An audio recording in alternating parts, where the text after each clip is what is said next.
नमस्कार, स्वागत है आप सभी का। आप देख रहे हैं एनएमएफ न्यूज। आपके साथ मैं हूं नमता चौधरी।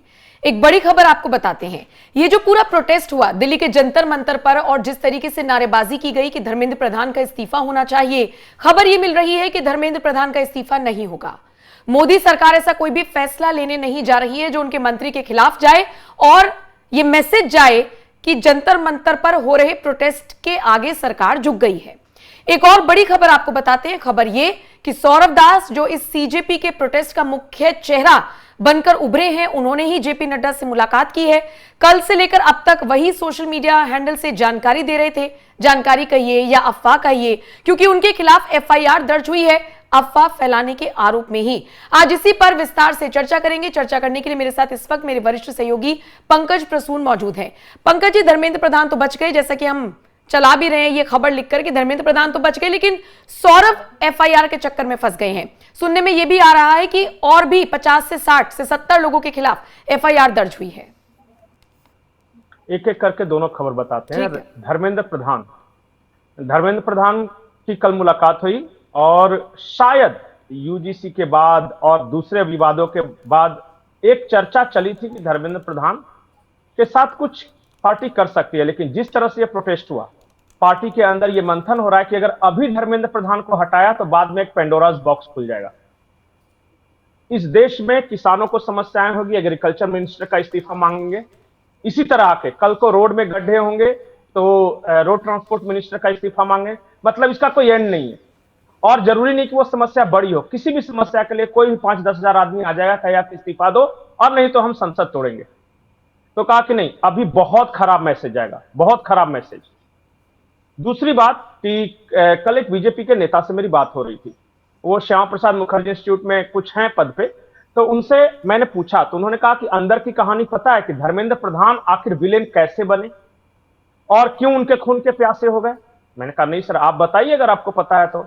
उन्होंने कहा कि अटल जी से लेकर मुरली मनोहर जोशी से लेकर और मोदी सरकार के तमाम शिक्षा मंत्री कोशिश कर रहे थे भारतीय शिक्षा पद्धति लागू करने की, Indian education policy.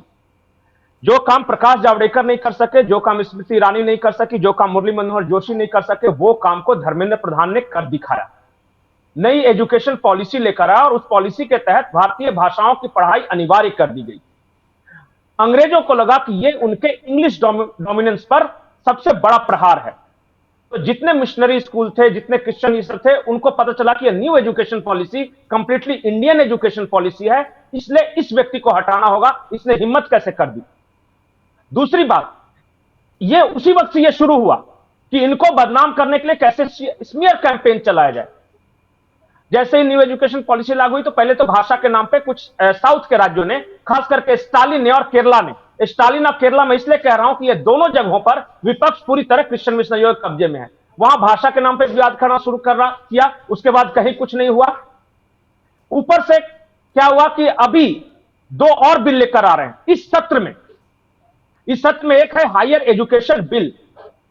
Higher education bill में यह है कि केंद्र सरकार एक ऐसी व्यवस्था बनाने जा रही है कि जिसके तहत परीक्षाओं में प्रश्न पत्र लीक करना नामुमकिन हो जाएगा।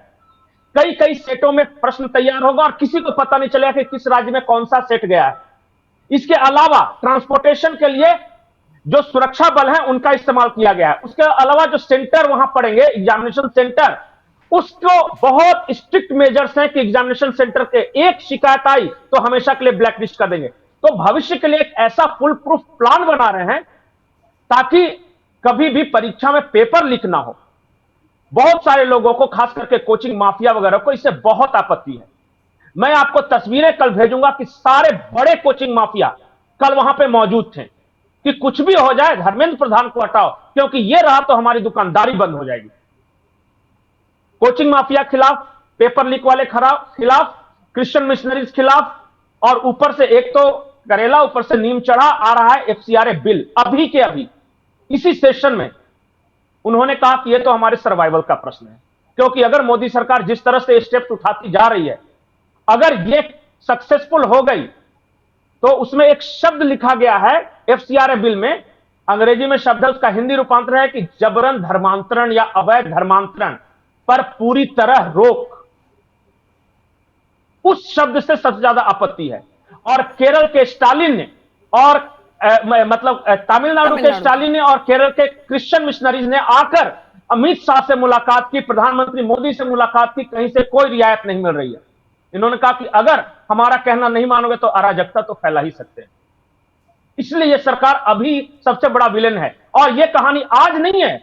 आपको पहला दिन कॉकरोच मिले हैं, दूसरा दिन किसान मिलेंगे, तीसरा दिन कोई और होगा। रोज अराजकता फैलाने की साजिश है ये। और आखिरी और सबसे महत्वपूर्ण बात, एक विदेशी पत्रकार हैं, यहां पे आए हुए हैं।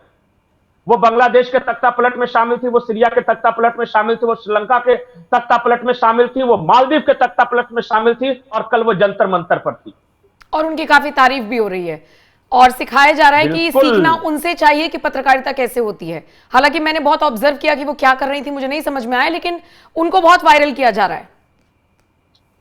अब भी मैं साफ साफ ये बोल रहा हूं कि this protest has nothing to do with NEET examining. जो बच्चे हैं उनसे कोई मतलब, यहां पे मतलब है अरुंधति राय से, हर्ष मांदर से, सारे के सारे। आप 20 चेहरे बताइए और मैं 20 के बारे में बताऊंगा कि इनका फलाना एनजीओ है, इतना पैसा इनके यहां आता है, इतना फलाना इनका पैसा इतना आता है। एफसीआरए के सारे शिकार एक साथ जुटे हैं। ये जो धर्मेंद्र प्रधान ने शिक्षा नीति में बदलाव किया, न्यू एजुकेशन पॉलिसी, उसके शिकार एक साथ जुटे हैं। आपको शायद पता नहीं होगा कि ये जो नीट हंगामा करे, नीट हंगामे का सबसे बड़ा एक्यूज कौन है पता है? पीवी कुलकर्णी और मनीषा वाघमारे। जाकर सर्च कर लीजिए कोई भी।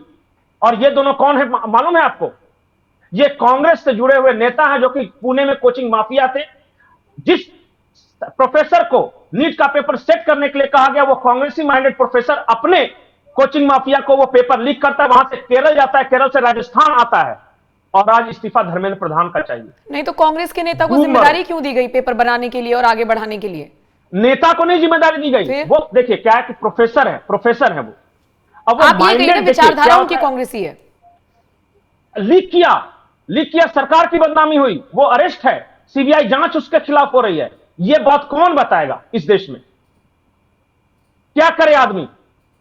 सरकारी नौकरी में तो कोई भी हो सकता है ना। जब इस तरह की हरकतें करने पर उतर आएंगे तो ये मनीषा वाघमारे और ये जो जिसके बारे में बताया पीवी कुलकर्णी के बारे में कोई क्यों नहीं बात कर रहा है? कौन है, कहां से?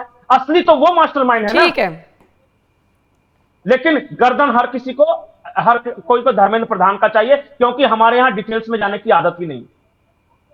बढ़िया रील्स मिला और एक एवरेज जो टाइम स्पेंड है अपने देश में 2.5 घंटे हैं इंस्टा के एवरेज टाइम स्पेंड। जो इंस्टा पे रील देखेगा वो क्रांतिकारी इसी तरह का तो बनेगा। उसको क्या पता कि डिटेल्स क्या होता है? ठीक है, उसको क्या पता कौन कौन से बिल आने वाले हैं? ये तो पहली खबर हम डिटेल में डिस्कस कर रहे थे। अभी जो 70 लोगों पर एफआईआर की खबर मिल रही है, इसमें ये कितनी संख्या है, कितने लोगों के खिलाफ एफआईआर हुई है? सौरभ दास पर भी आरोप लगाया कि वो अफवाह फैला रहे थे। नहीं फैला रहे थे। कल उनका सारा ट्विटर प्रोफाइल खंगाल लीजिए। उन्होंने क्या क्या अफवाह फैलाई पता है? यहां तक कि एक व्यक्ति की मौत हो गई है, बिल्कुल सरासर झूठ था। इस आदमी का क्या करना चाहिए? हिंसा भड़का रहा है, क्या करना चाहिए? मतलब कि मुझे यह समझ में नहीं आ रहा कि इनको ऐसे छोड़ दे, घुस जाने दे पार्लियामेंट में, मॉब लिंचिंग हो जाने दे प्रधानमंत्री का, एजुकेशन मिनिस्टर का, ठंडक मिल जाएगी कलेजे को। याद रखिए इसी तरह का प्रोटेस्ट हुआ था बांग्लादेश में पुलिस ने सिर्फ एक गलती कर दी थी, गोली चला दी थी। उससे सबक लेकर हमारे सुरक्षा बल पिटते रहे। 108 घायल हैं, 4 की स्थिति बेहद गंभीर है, किसी का हाथ टूटा पर उनके बारे में कोई बात नहीं कर रहा है। उनके बारे में कोई बात नहीं कर रहा है। उनके वीडियोस भी कोई सामने नहीं आया, क्योंकि लेफ्टिस्ट लॉबी इतनी ज्यादा एक्टिव है कि रोते हुए आंसू वो जो बच्चे दिखा रहे हैं उनको ऐसे बेचा गया है, उनको ऐसे वीडियोस उनके प्रोपोगेट किए गए हैं कि सबको बस अब वही सारी चीजें दिख रही हैं। पुलिस वालों को जिस तरीके से मारा गया, पत्थरबाजी, वो किसी को नजर नहीं आ रहा।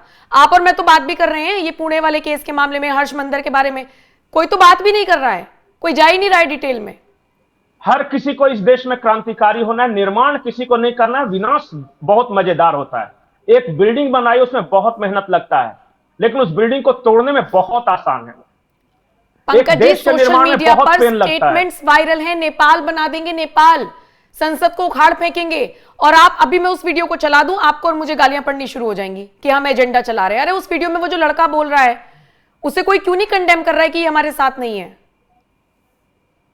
अब क्या बताऊं, मैं तो दर्शकों से एक ही रिक्वेस्ट करूंगा, कल टेबल हुआ है और शायद पास भी हो जाएगा, विकसित भारत शिक्षा अधिष्ठान बिल 2026 पढ़ लें, पता चलेगा कि सरकार भविष्य में कभी पेपर लीक ना हो इसके लिए क्या क्या कर रही है। लेकिन भाई इसके लिए पढ़ना पड़ेगा। रील्स देखोगे बर्बाद हो जाओगे। अपने बच्चों को मत बर्बाद करो। 11,000 लोगों ने नीट पास किया है, इस साल सबसे ज्यादा संख्या है। इतने लोग डॉक्टर बनेंगे, कभी नहीं आज तक हुआ। और आखिरी बात मैं बताऊं नम्रता, आप मतलब रोना आ जाएगा, इस देश में सबसे ज्यादा पेपर लीक किस राज्य में हुआ पता है? 17 पेपर लीक हुए अशोक गहलोत के कार्यकाल में। 17 सबसे ज्यादा है एक सरकार में। उस पे एक शब्द नहीं बोले राहुल गांधी, और उसी राजस्थान के कोटा से इन्होंने छात्रों की गूंज शुरू की ताकि आपके मुंह पे तमाचा मारने के लिए कि तुम किस हद तक सी हो। कोई नहीं पूछता इन सब के बारे में। हर किसी को क्रांतिकारी बनना है, हर किसी के हाथों में पेट्रोल बम रहना है, हर किसी के हाथ में पत्थर चलाना है। लगा दो आग अपने देश को, बना दो नेपाल, उसके बाद रोग सब। समझ में नहीं आ रहा है। चलिए ठीक है पंकज जी, दर्शकों के हवाले इस वीडियो को छोड़कर जा रही हूं। क्या राय रखते हैं आप? कमेंट सेक्शन में जरूर बताइएगा आपकी क्या प्रतिक्रिया है। कल की जो तस्वीरें आपने देखी हैं उस पर आप क्या कहेंगे? और बाकी खबरों के लिए एनएमएफ न्यूज देखते रहिए।